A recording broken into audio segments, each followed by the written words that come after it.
chegou a redação que todo mundo espera. Sim, dissertação argumentativa. Todo mundo espera por quê? Porque é a mais cobrada na face da terra do universo. Brasil, a Europa, Portugal... Não, Brasil. Certo? Olha só. A dissertação argumentativa é o gênero mais cobrado no Brasil em vestibular, Enem, concurso. Todas as provas que têm algum tipo de concurso é a dissertação argumentativa. Óbvio, existem alguns vestibulares do Brasil que cobram outros gêneros, mas essa é a mais recorrente. Então a gente precisa entender como funciona essa dissertação argumentativa, depois a gente vai entender exatamente a dissertação do Enem, como funciona, que é bem específica, tem umas coisas bem específicas dela, mas de modo geral...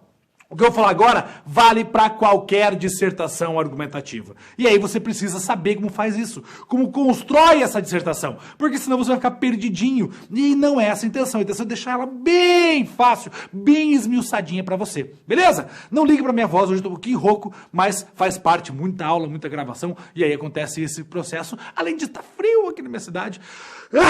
Daí aproveita aí a garganta velha e já dá uma enroscada. Beleza? Então se eu desafinar feito pessoas que estão trocando de voz, não ligue. Certo? Pessoas, vamos lá então. Dissertação argumentativa. Primeiro, o que é dissertar? O que é fazer esse processo de dissertação argumentativa? Dissertar significa o quê? Aprofundar, ou seja, ir além do que o senso comum diz. Você tem que aprofundar um tema, um assunto, vai aprofundar esse tema, ir além do que todo mundo sabe, que é o tal do senso comum. Ou seja, esse texto, por isso que ele é exigido nas provas de concurso, de vestibular por aí, por quê? Porque a banca que prepara isso, a instituição que prepara, quer saber a tua capacidade de olhar para as coisas do mundo, de olhar para os temas do mundo e discorrer sobre ele, falar sobre ele, escrever sobre ele, aprofundar, se posicionar, mostrar o que você pensa sobre ele e por que pensa isso. Isso é dissertar. Então você vai pegar esse conteúdozinho que vai estar na tua mão, esse tema, vai mostrar tudo aquilo que você sabe sobre esse conteúdo. Por isso que tem que ter uma ideia de aprofundamento. Você precisa aprofundar a ideia. Não simplesmente dizer aquilo que todo mundo já sabe, que é o tal do senso comum. Tem que fugir do senso comum. Então, quando você vai pegar esse processo, você vai tentar pegar todo o teu conhecimento de mundo, tudo que você conhece sobre isso e colocar na sua redação. E esse é o grande problema. Como é que eu faço isso? Como é que eu vou organizar, pegar o conhecimento de mundo que eu tenho e colocar na redação para demonstrar a minha opinião de forma coerente, aprofundada em relação ao assunto? É isso que a gente vai tentar entender aqui nesse processo, certo? Além disso, é importante lembrar sempre, para se produzir um texto dissertativo bem bom, bem aprofundado, bem bacana, algumas habilidades são importantes. Primeiro, ter ciência do tema, conhecer bem o tema, para poder aprofundar, mostrar que tem esse conhecimento na tua escrita. Depois, ter domínio da língua, certo? A língua culta, conseguir estruturar adequadamente, pontuar, acentuar, ortografias adequadas, para poder trazer a informação adequada dentro da sua proposta de redação. Além disso, uma organização coerente e coesa, ou seja, aquela parte estrutural que tem a ver com a gramática vai influenciar na coerência do seu texto.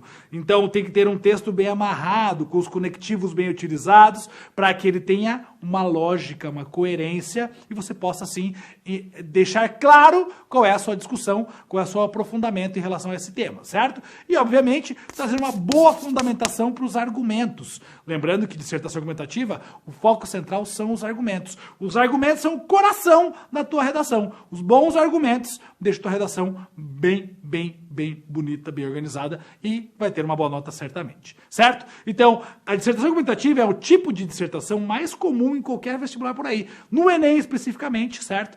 A ideia dela é apresentar, além de toda a discussão, de convencer o leitor sobre o teu ponto de vista. Esse é o foco central. Eu apresento meu ponto de vista, minha opinião, e trago um argumento que convença o meu leitor sobre esse ponto de vista. No Enem, ainda você tem que trazer uma proposta de intervenção na tua redação, beleza? No Enem ainda é obrigatória a proposta de intervenção. Em outras redações, não é obrigatória a proposta de intervenção, beleza? Show de bola? Então, aí que está o foco central, pensando no Enem. Show de bola! Para estruturar esse texto dissertativo argumentativo, vamos lá, com calma. Primeiro, apresentar e contextualizar o tema e o seu posicionamento, a sua opinião. Primeira etapa. Então é o quê? Descrever o tema que vai ser tratado, apontar a problemática, contextualizar esse problema, apresentar o seu posicionamento. Veja, quando eu falo que o primeiro passo é esse, basicamente é o teu primeiro parágrafo. Depois, pensando que você tem aí um texto de 30 linhas no Enem, então você vai fazer a introdução, vai ter 5, 6, 7 linhas. Depois você vai fazer mais 2 parágrafos de desenvolvimento, certo? E nesses 2 parágrafos você vai trazer o quê? Argumentar e defender o seu ponto de vista. É aí que vem o corpo do seu texto, a parte mais pesada, mais densa. E aí nesse ponto você vai fazer o quê? Vai explicar em detalhes o porquê do seu posicionamento. Isso é o mais importante. Você tem que explicar em detalhes o porquê do seu posicionamento. Por isso, 2 argumentos bem detalhados, bem explicadinhos do porquê do seu posicionamento, certo? E aí você vai trazer aí, para embasar esse seu porquê, você vai trazer dados, certo? Você vai trazer fatos, exemplos, tudo isso são argumentos. E aqui a sua meta é fundamentar o teu pensamento inicial, certo? Para convencer quem está lendo que o seu texto está adequado e o seu posicionamento também. Beleza? Então, basicamente, é isso que você faz no desenvolvimento, certo? E na conclusão, você vai concluir o texto retomando o teu ponto de vista apresentado. E no caso do Enem, obviamente, tem que trazer uma proposta de intervenção. Proposta de intervenção. E aí, isso é dever teu na redação do Enem. Outras provas de concurso podem ter feito isso aí? Pode, não tem problema. Só que no Enem é obrigatório a proposta de intervenção. E veja, no encerramento do texto, ou pelo menos a parte final dele. Essa é a ideia, certo? E aí assim, primeiro, sintetiza toda a sua ideia, traz proposta de intervenção, e aí você faz com que o teu ponto de vista fique muito claro no final e embasado com toda essa estrutura. Beleza? Veja, no caso do Enem, você tem que apresentar essa proposta muito bem desenvolvida, certo? Ou seja, tem que relacionar bem, articular bem tudo que você apresentou no texto com a proposta de intervenção, certo? Como vai fazer isso? De que forma? Então, a tua proposta de intervenção tem que ser detalhada, bem detalhada. Pode ser uma proposta bem detalhada, não tem problema. Tem gente que fala assim, tem que ter 2, 3 propostas. Não, fez isso, vai cumprir com a sua proposta, vai dar tudo certo e você vai estar show de bola com a redação do Enem. Beleza? Veja o que é uma dissertação.